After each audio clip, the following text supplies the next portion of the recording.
what I've observed over the last 6 weeks is we've got a pretty keen line of sight right now into, man, what could we do without?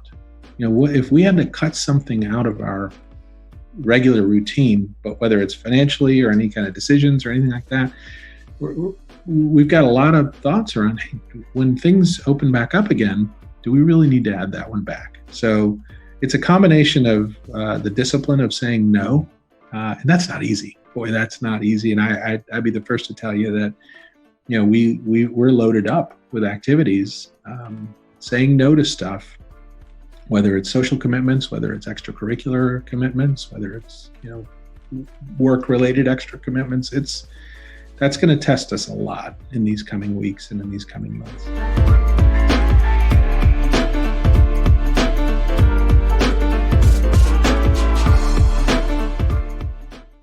Everybody, happy Friday, happy lunchtime for those on the East Coast. This is the Workplace Therapist Show, home edition. And so really happy to have you all joining us today. Really excited about our topic today. Our topic today, I think, is so super relevant for all of us, very relevant for me for sure.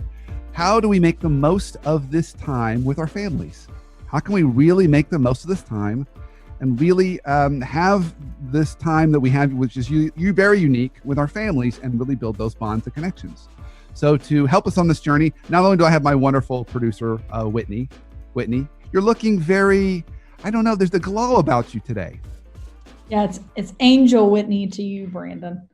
Angel Whitney, yeah. And Whitney, you had to escape your apartment because fire alarms were being tested today. Is that right? Yes. The powers that be decided today would be a perfect day to do that, while everyone in the apartment complex is probably working from home. Brilliant. Although, I can't think of a good time to do it. I mean, you don't want to do it between 8 and 10 o'clock at night. You definitely don't want to do it in the wee hours of the morning. So, well, I'm super glad you're on the show. Are you being distracted? Yes, I am. You're being distracted on the show. I'm the only one here, and some gentleman walks by. Is it? I just want to make sure. Is he staying 6 feet apart? 6 feet? He was outside the glass. Yes. Okay, good. That's good. Yeah. It's like a banded brotherhood that we're the only two people in the entire floor. Well, I've been making Ash sit here the whole time in silence. And so our real guest of the show is Ash Merchant. Ash, I'm so glad to have you back on the show. It's so good to be back. Maybe I should have muted because I was actually chuckling a little bit. It's great. Going back and forth.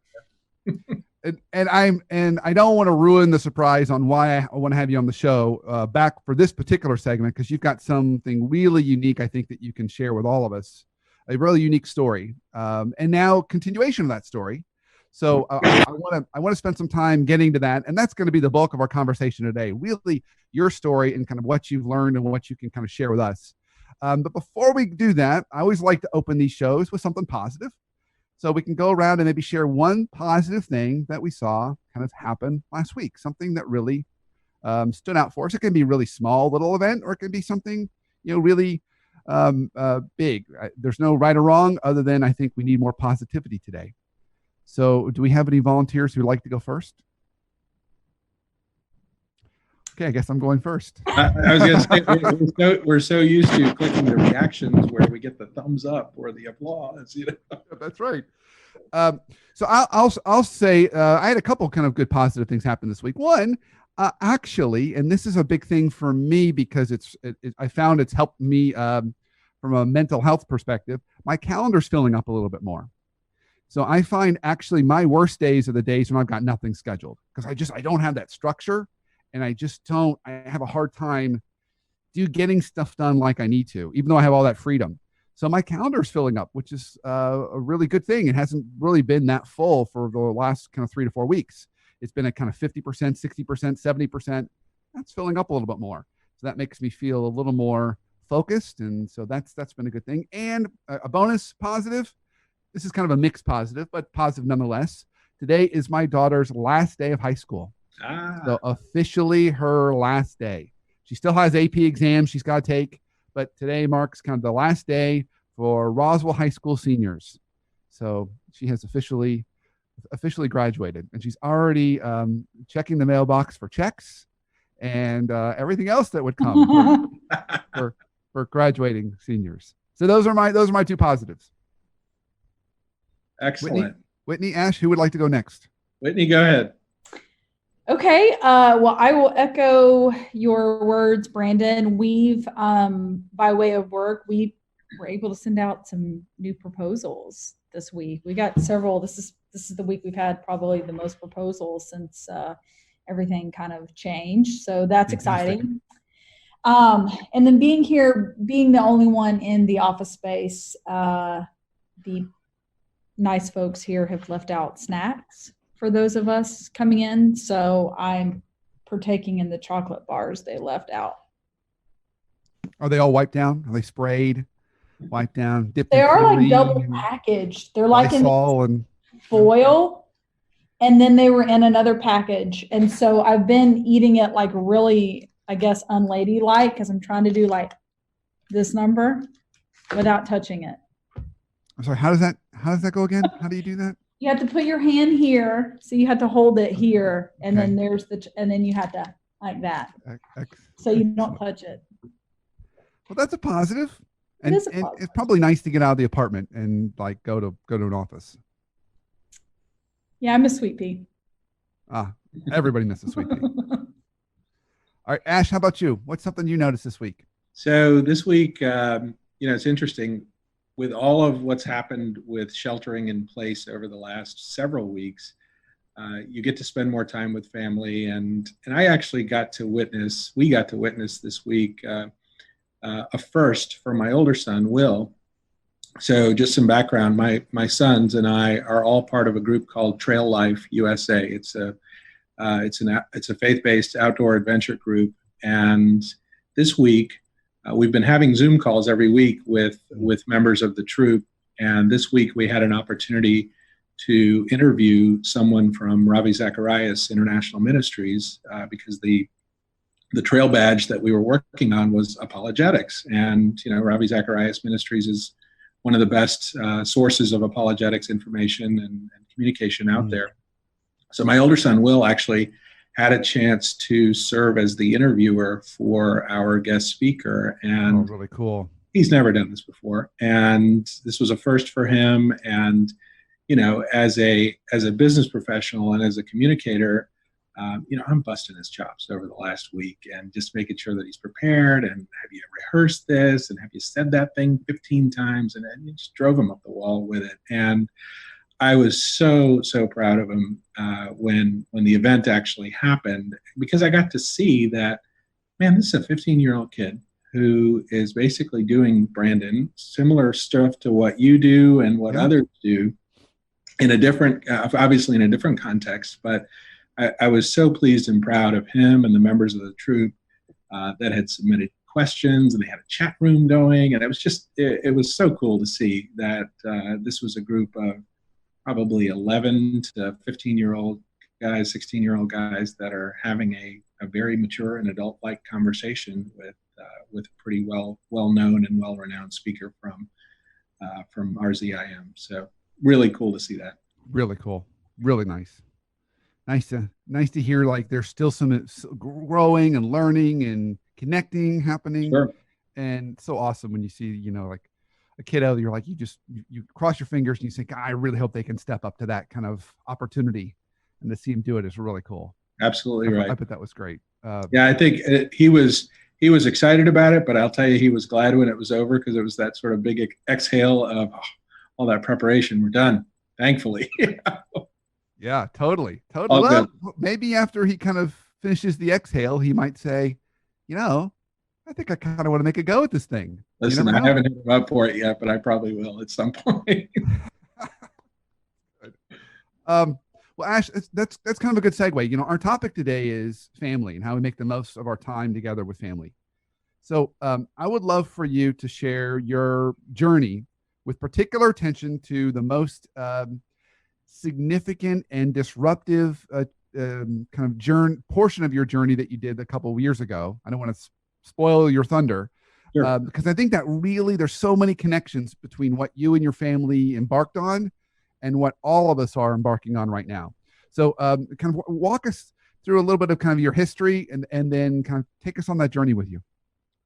Sure, happy to do it. And so for context, so back in June of 2018, I had left a very successful and exciting career with a professional services firm. And my wife and I had decided earlier that year that we were going to take what I call now a midlife gap year. We hear about gap years with young folks or seniors and in high school that do it before they go to college. We decided, you know what, we're in the middle of our life somewhat right now, and we have the opportunity, and we've been blessed to be able to take a trip around the country, and we chose to do our gap year living in an RV and traveling around across the country. And we really spent the bulk of our time in the West and in the Southwest, but that was our sort of year-long sabbatical. So with that, we had no idea how this trip was even going to prepare us for what we're going through right now with some sheltering in place. You know, when we decided we were going to do that trip and really take that adventure, we had so many people ask us. They said, "Oh, you know, I don't think I can do that. You know, I don't think I can even be at my, you know, with my family at home all day long. Like, I don't even like my family." And we have been really chuckling over the last 6 weeks because some of the posts that are out there about sheltering in place, and I don't take any of this as you know, minimizing what's going on with COVID-19. I fully acknowledge the seriousness of it, and at the same time, when the majority of people that are at home right now that are homeschooling their kids, or they're having to spend a lot more time with their family than they've ever done before out of circumstances. Yeah. It's been we were chuckling quite a bit along the way, thinking, yeah, that's kind of what we lived over the year, and the only difference was we weren't in 2,800 square feet; we were in 350 square feet. So having some of that closeness as a family, some of that, you know, we don't have any other commitments. We don't have any other things to do other than, you know, spend time with each other and perhaps go hike or go do some other things while we were on the RV trip. There were a lot of similarities that we had no idea. At some point, we were going to have to apply those skills in the future. Who would have ever guessed that it was going to be in a time and a place like now? So I'm curious, you know, when I think about my only reference point, other than what we've been going through right now with sheltering in place, is going on a vacation. You know, you're going from the hustle and bustle of work, and then you go to a vacation, and typically takes me a couple days until that frenetic energy is gone and I'm kind of in the groove. How long did it take you all to really just kind of settle into that way of life? So I would say for me, the first 2 to 3 months of the trip just felt weird because in a normal vacation, most people only carve out about a week. I think the Europeans and some other Commonwealth countries, I think, have this idea a little bit better than we do here in America because they take multiple weeks at a time to go on holiday, as they say. And we normally will take a week. Maybe we'll take 2. It's rare that it's anything beyond a couple of weeks. So in my DNA, it was usually a first, 2-3 days of the vacation, you are still unplugging and still trying to disconnect from your work life and your home life and all of that.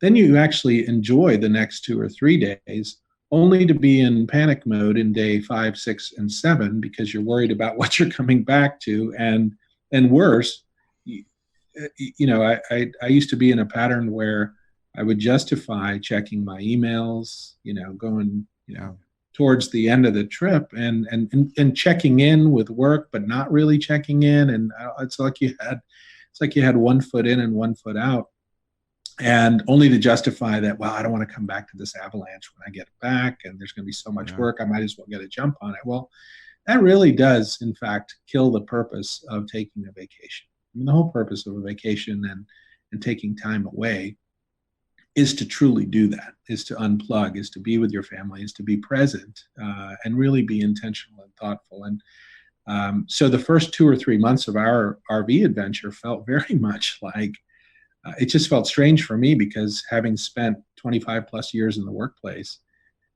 I felt like I needed to be doing something. It's almost like I hadn't given myself the permission to unplug and really fully be, without feeling a level of guilt or a level of just weirdness about, gosh, what are we doing here? It feels like I'm a bit of a slacker right now because I'm off doing this adventure, when in fact, when I flip the idea and really think about what that trip was about for us, first of all, it was a gift. First and foremost, it was a gift. It was a gift of a season in time, but it was also a gift of us being able to all, collectively as a family, step back from all of our commitments and just enjoy and be with each other and get a chance to meet other people that perhaps weren't in our universe and weren't in our pattern normally, that we could meet while we were traveling and going and doing. Yeah. So I see some, not completely, but some connections to what we're going through today. I think what is different about it is some people are in a space where they have a little more time than they had before. Some people have less time than they had before. Some are both parents trying to work, and then they've got, young kiddos that need help with school during the day and trying to juggle all of that. So there's a variety of different kind of experiences people are going through. But I think regardless, I think the challenge and opportunity for all of us is, how do we view this, while very stressful and while very different and while very uncertain, how do we view this time as a gift? Yeah, it's interesting. We have been watching this for several weeks now, and I think the biggest misnomer that's out there right now is people are actually working from home, or work is just basically one for one switched from being in an office environment to being in a home environment. The reality is everyone is doing life at home right now, and that life constitutes work.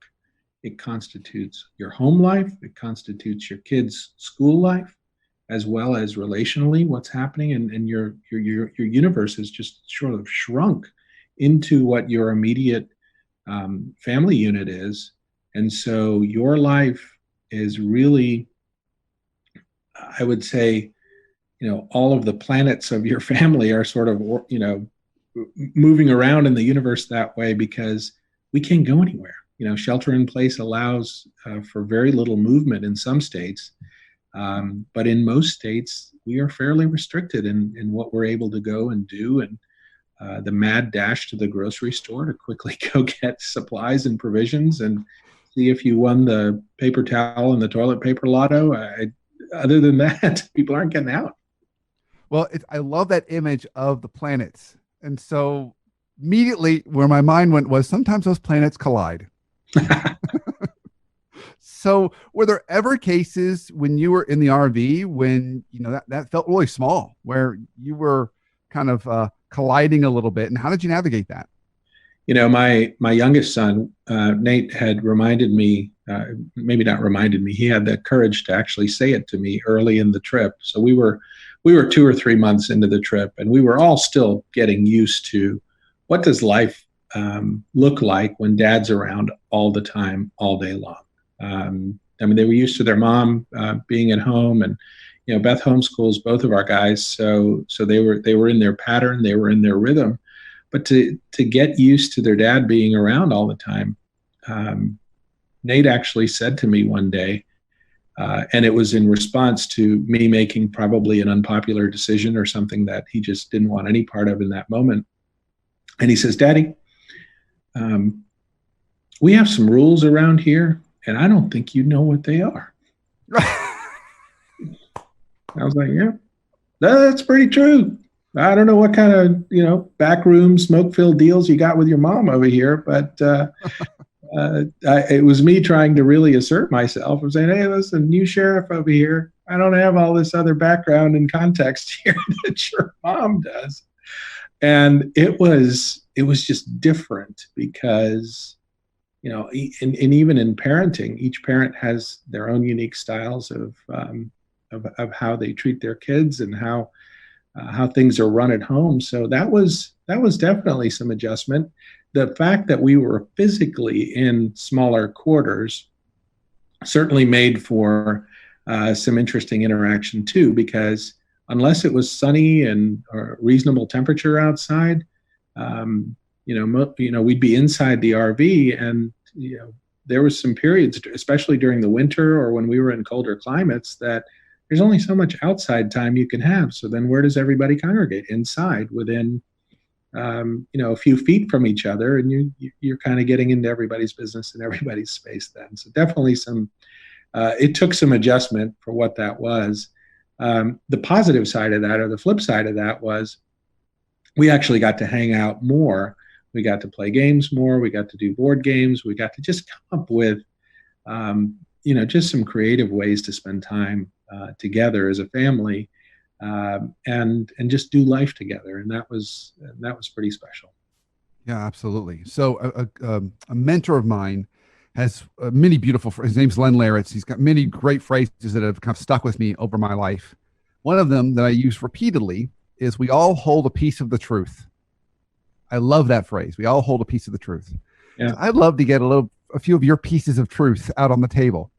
So what were some things that you discovered during that time that maybe even you're carrying over to shelter in place right now, that are good, healthy routines and rhythms that have kind of worked for you and your family? Knowing it might not work for everybody, but they've worked for you. I would love to kind of hear some of those. Sure. I'd say the biggest thing for me was realizing that, that when I was working, it was, I used to hear this often when I had a 50 to 60 hour a week job that, required me to travel and physically be away from home. I'd always hear the phrase of, it doesn't matter what the quantity of time is that you spend with your family, as long as you've got good quality of time with your family. And by way of learning over the year, and really carried over now, especially into now, I don't agree with that. I think having a level of quantity alongside high quality experience and interaction with your family is so important. And high quality does not equate with, I've got to, create these elaborate experiences for my wife or my kids, or we don't need to go to Disney World every other week for high quality. This has nothing to do with that, but it's just more of, as I look out throughout the day and I think about what are the bursts of time that I'm able to spend with my family, whether it's me sitting on the floor and hanging out with my guys for a few minutes, whether it's catching up with my wife over lunch, which over the last 6 or 7 weeks, we've been able to actually have lunch together. And that, in a work setting, that sounds so, it sounds so trivial to say that, but in the same breath, I would tell you that in a traditional work setting, when you actually have to go somewhere, or you're entertaining a client, or you're going to a client's site and you're not physically at home, quality of time has shifted throughout the day versus this mad dash that we often do when we come home. Let's say that you're in a job that requires you to be away from your home.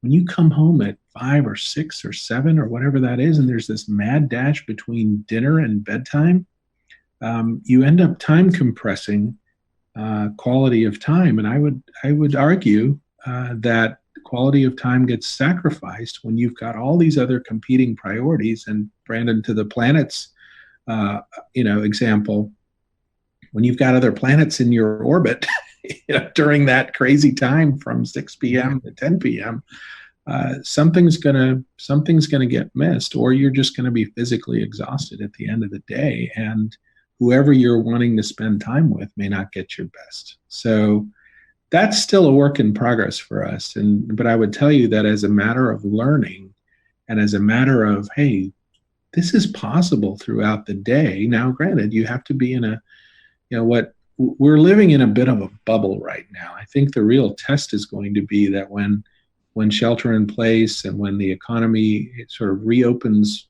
again, and we move back into some more familiar routines, my hope really and my prayer for us as a family is we'll be able to carry forward some of those things and remember that quality is just as important as quantity. Yeah. Amen, brother. I agree completely. I'm hopeful that I think our workplace rhythm is going to change. I'm already getting a lot of kind of hints and wins at that from a lot of organizations I'm talking to about they're already making changes about flexible work hours after this. For sure. Allowing people to work from home. Where my fear comes in is I think a lot of the kid activities that are extracurricular are not going to change their rhythm and pace. I know a lot of my kiddos are really excited to get back to doing some of those things. And those things are they'll fill a calendar fast. And I'm not saying that's a bad thing, but it's going to be different. You know what, though? One of my observations over these last few weeks, and I think this applies in a couple of different areas, is the fact that we don't have any of that stuff happening right now. It allows us to step back as a society and say, first of all, do I need to add that one back in? Do I need to add that activity back in? In some cases, some of those decisions could be decided for us because of financial considerations. Yeah, that's right. When you think about, I've been having conversations with heads of HR over the last several weeks, and one of the biggest themes that's happening right now, unfortunately, is companies that are reducing pay or cutting pay moderately to dramatically. Our ability and someone's ability to invest in extracurricular activities could, in fact, get curtailed as a result of salary actions, happening in a downward fashion. So who knows? I think the other piece is you kind of. What I've observed over the last 6 weeks is we've got a pretty keen line of sight right now into, man, what could we do without? What if we had to cut something out of our regular routine, but whether it's financially or any kind of decisions or anything like that, we've got a lot of thoughts around, hey, when things open back up again, do we really need to add that one back? So it's a combination of the discipline of saying no, and that's not easy. Boy, that's not easy. And I'd be the first to tell you that, we're loaded up with activities, saying no to stuff, whether it's social commitments, whether it's extracurricular commitments, whether it's work-related extra commitments. That's going to test us a lot in these coming weeks and in these coming months.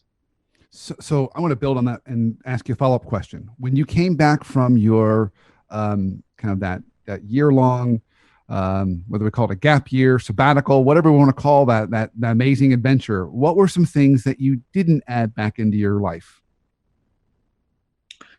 Well, the biggest thing that I didn't add in was being able to take a job that had me traveling a lot again, or traveling a fair amount again. I was offered a couple of different opportunities when I got back, both of which were kind of in my old role of the corporate world.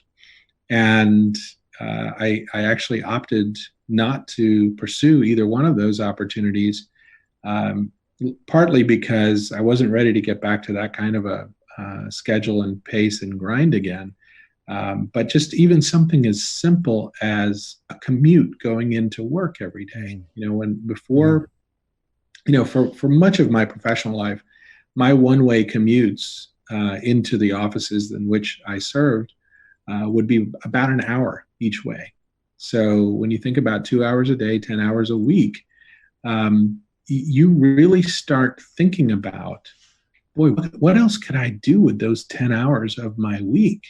Whatever that is, and it doesn't even have to be a 1-for-1 trade on, hey, if I only freed up 10 hours, that just means I could redirect my work activity for 10 hours. If I free up 10 hours, I could give a few to my family. I could give a few to work, possibly to be more productive. I could, I love to cook, and I have enjoyed having a little bit of extra time and a little bit of margin in my schedule to be able to pursue some of that. So I do think that you get keenly aware of what kind of things really matter and what matters most. So I would say for me, probably the biggest one was having a little bit more freedom and flexibility. And now, granted, I own my own business now, and being an entrepreneur and being in still a little bit of a startup style of mode, that comes with a different set of pressure. But I would tell you that as a matter of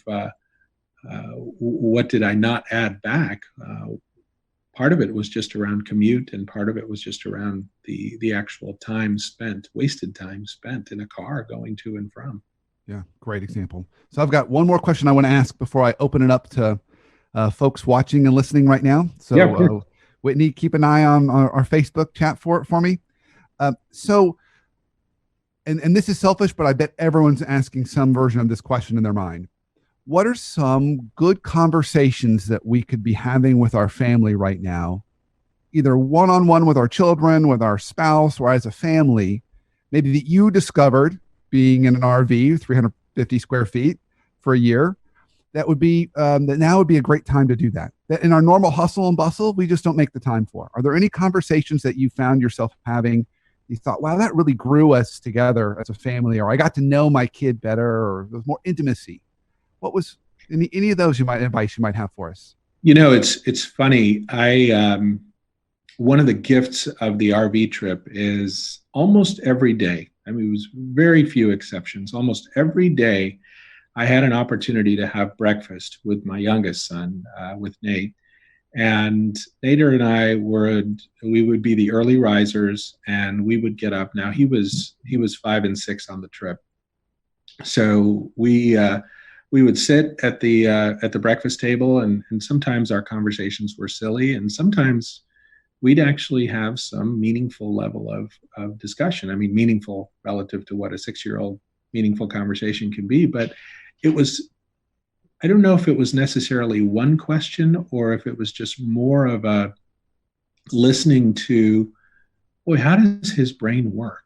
And what kind of things is he asking about? And it might have been around where we were going, what we were doing. It could have been around a relationship that our family has. And I think the conversations, the questions are probably less important than just sort of listening to and really being in touch with, hey, if my kid likes this or my spouse really values that, are we building off of conversations of that? I mean, it's funny, Beth and I would talk quite a bit, and a little bit of this is future dreaming on our part, but we would compare some of the great things of what was happening on the RV trip to, hey, when we're empty nesters, which, having a 7 and a 15-year-old, having a 7-year-old feels like an eternity away. But when we're empty nesters one day, what could our life be like?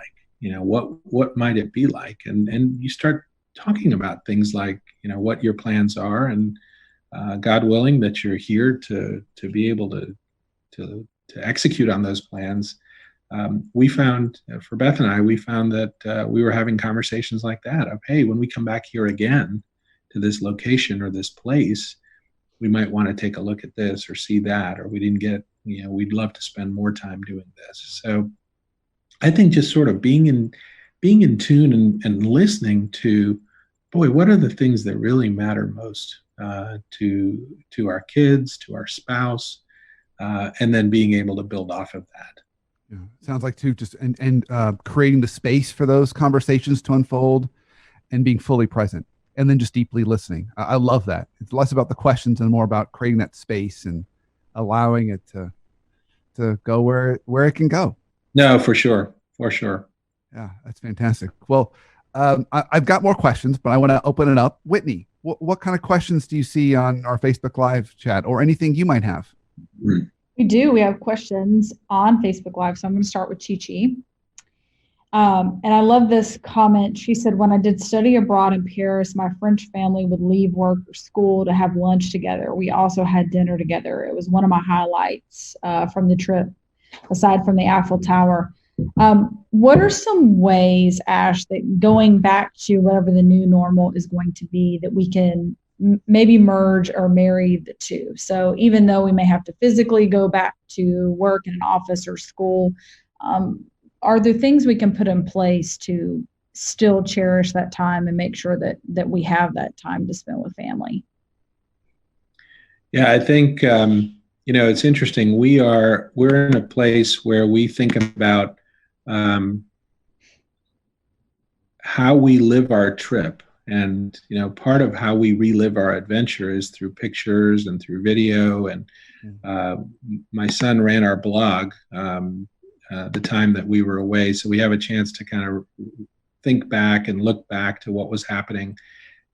Facebook is actually great about sending you a daily reminder of what the memory was from a year ago. And to Chi-Chi's comment of that, I mean, some of the best memories that you can have, you tend to relive those through pictures and through memories and through talking about them, and really talking about them in a way of what you remembered the most. But then also realizing that oftentimes when you go through an experience like that, you think of it as only a moment in time, when in fact, if you really dig into it and think practically about, what, I could probably carry that forward. Maybe that's not in the same level of complexity, or maybe it's not as glamorous or perhaps Instagramish as that particular moment was. More times than not, when we go through experiences like this, there are some elements that you can carry forward. So I think part of it is giving yourself the freedom to carry those ideas forward and not looking at them necessarily in a rear view mirror, but looking at more of the art of the possible of how do I take that forward. Yeah, I love that. That's a great example. And I know the only thing I would add to it is I'm still working through this for me, but I'm trying to figure out how I want my calendar and rhythm to go after this. And I think even if we're working with companies and organizations, I mean, I think we still have some ability to control that and dictate that, particularly if we're going to be given flexible work hours. So being able to say, I'm going to protect my lunch hour, for example. I try really hard to do that. I give it away on Fridays for our show today, but I typically am blocking off 12 to 1. So I have that time to recharge, spend time with my wife, and if my kids are not doing schoolwork, we can do that. So I think it's also picking the times we want to block off.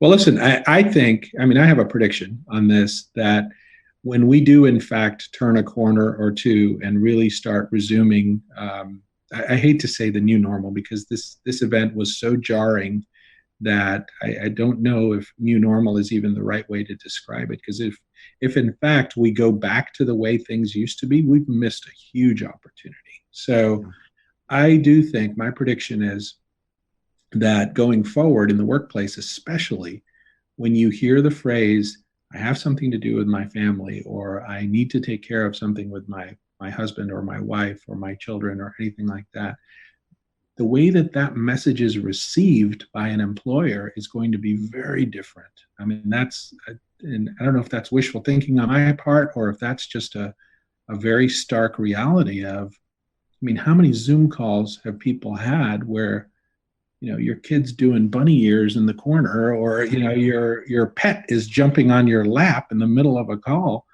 We're not so tightly wound as a marketplace and as a business community that we don't allow life to happen. We don't allow real things to happen, because that's what life is. It's a series of imperfect scenes in the play, Yeah.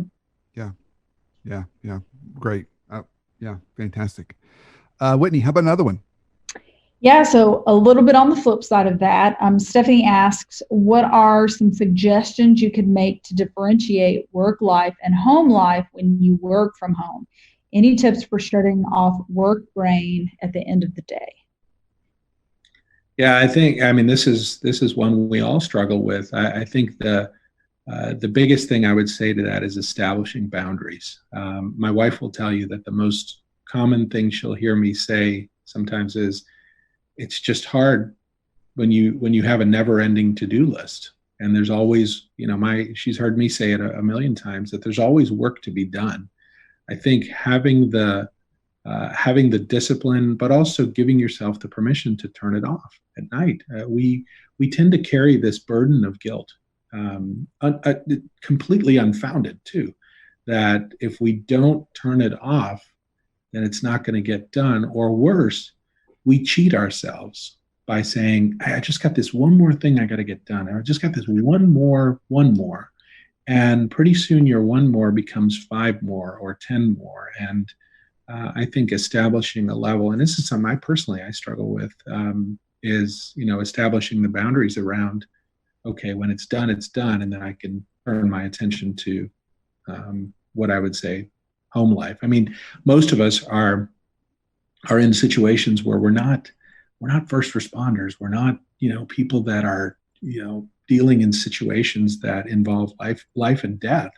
The vast majority of us that are out there, we're dealing in situations where we have the ability to turn it off. It's just that we choose to not turn it off. Yeah. And I think so. To speaking, amen, Ash, I agree with everything you said.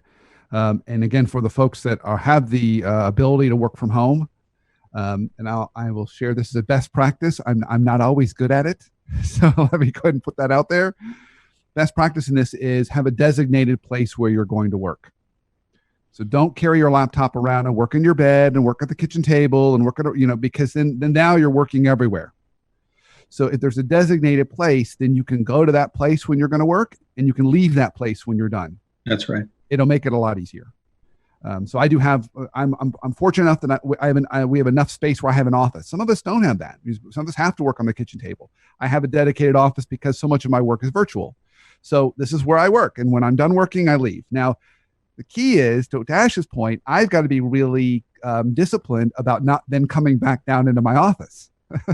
So when I leave at 6 o'clock, I should be done and commute up the stairs to the kitchen and be done. And don't commute back down the stairs and then go back to work at 8 o'clock. No, that's right. Like I said, best practice. I'm not always great at it, but that would be another good thing to kind of help maintain that boundary. It's funny when we were on the RV trip, people often asked about, are you guys off the grid? Well, the reality was we weren't completely off the grid because we'd be on, we'd have Wi-Fi, or I had a mobile hotspot that we took with us. But it was pretty funny in the situations where the mobile hotspot did not work and the Wi-Fi was just terrible in the campground. We were a bit off the grid, and it was we get a little twitchy, that I can't connect in, I can't check my this or my that, I can't be on social media or see what the latest feeds are saying. It is there's a lot to be said for simplicity. Yeah, absolutely. Whitney, how about another question? Okay. Jose asks, do you think that companies need to change the industrial 40-hour work week to include more of a flexible work schedule?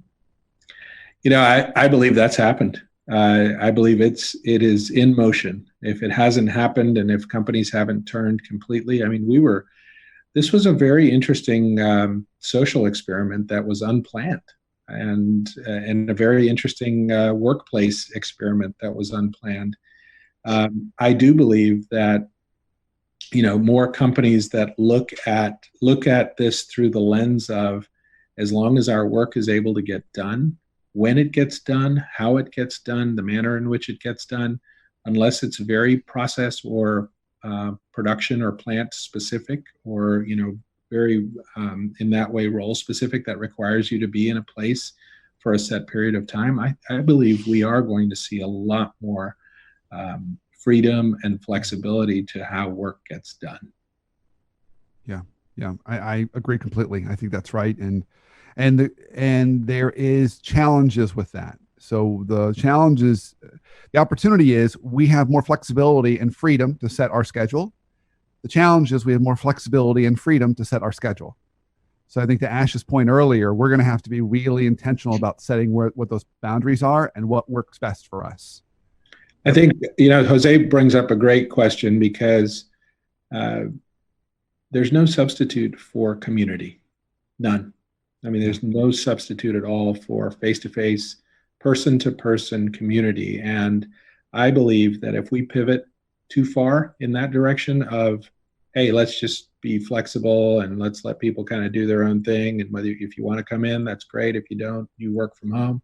I think there's some harm in that as well. And I mean, I've dealt with companies before in the past, smaller companies that have a purely distributed workforce where they don't go to an office, but they find ways to build community.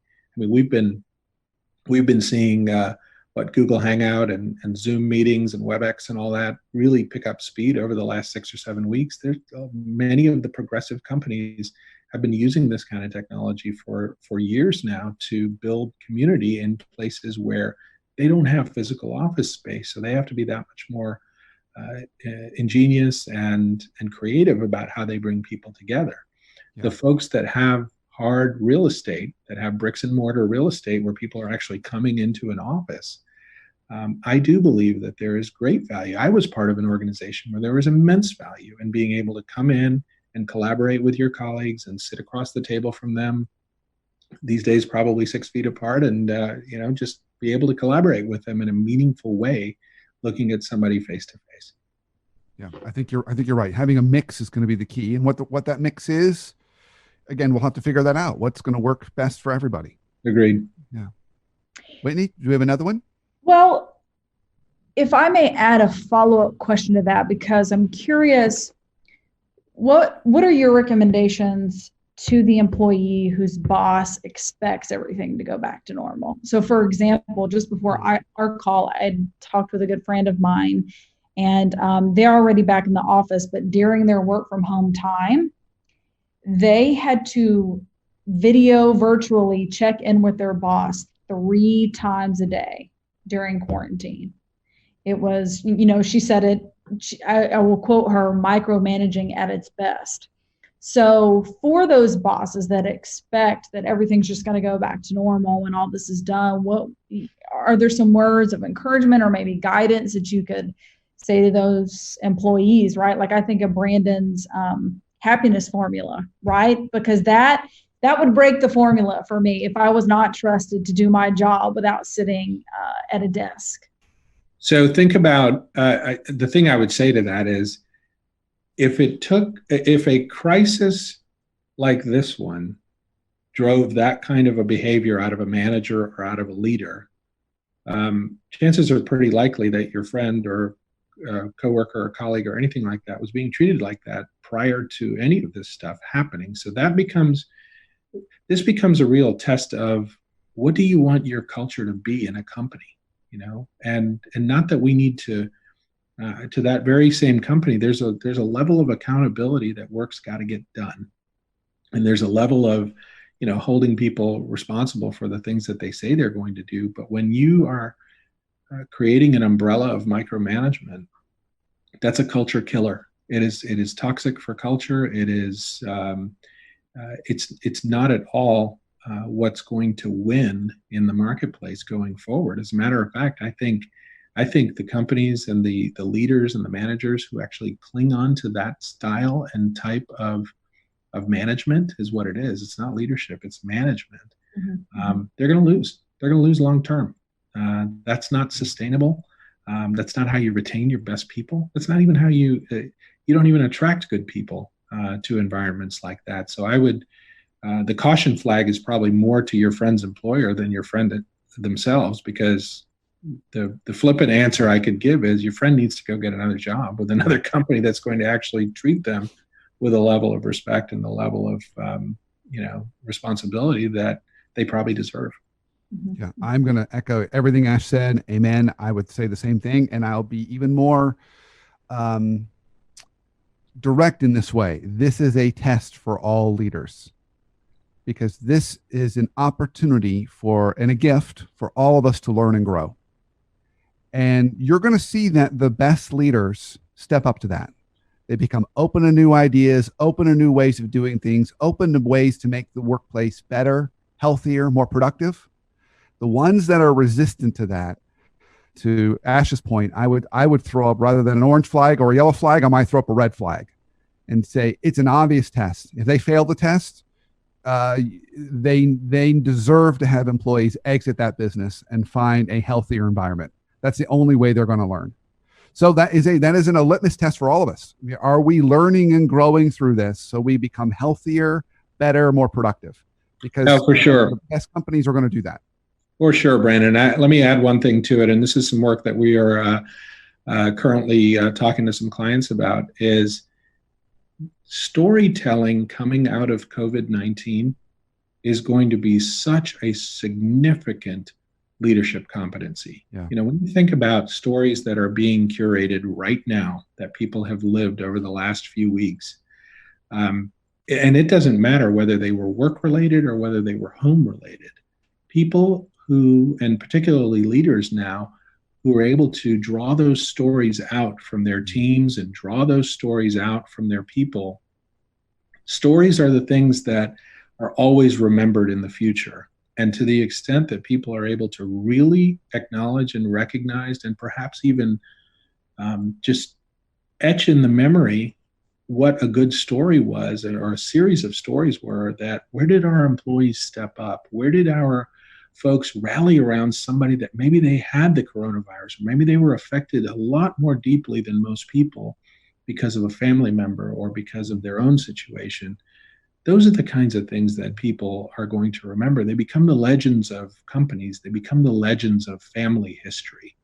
And I think to the extent that leaders and managers are able to really encourage that, uncover that, and help their employees with that, and help their teammates with that, I think those are the people that win in the future. Yeah, I think you're exactly right. And it's going to shape the culture, and it should shape the culture for the better.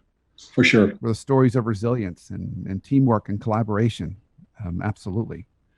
Well, I do have one last question for Ash, Whitney, unless there's any others on Facebook Live. We got everyone today thus far. Good. I'll let you know if more come in. Okay, so here's our last question, and then we'll wrap up for close. All right, Ash, this is a heavy question, okay? Are you ready? I'm ready. I'm sitting down. Okay, good. Favorite game that you've discovered as a family that you like to play, either sheltering in place or when you were on your RV journey and excursion? Wow. Let's think about that.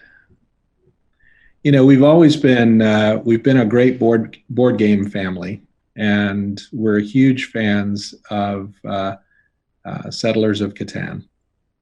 Oh, nice. It's a great strategy game. We love it. We also enjoy playing cards. So Hand and Foot is a family favorite of ours.